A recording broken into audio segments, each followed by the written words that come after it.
And the multitudes that went before and that followed cried, Hosanna to the Son of David!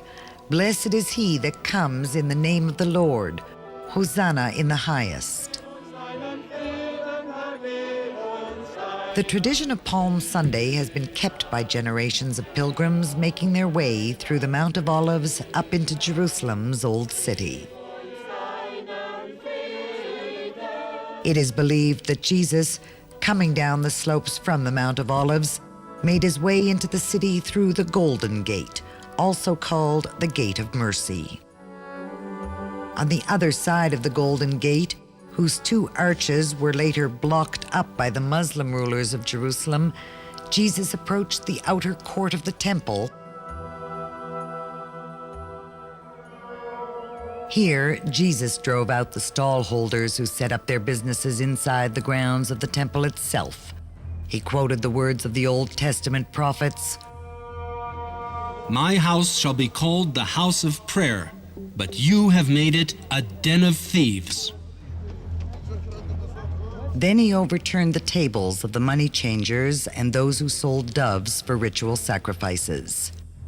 Hearing the commotion, the high priests and scribes came to see what was going on.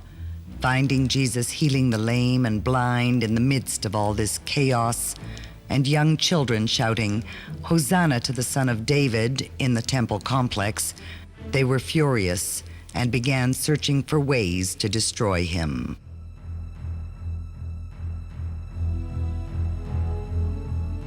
Quitting the temple, Jesus and the disciples sought the peace of the Mount of Olives.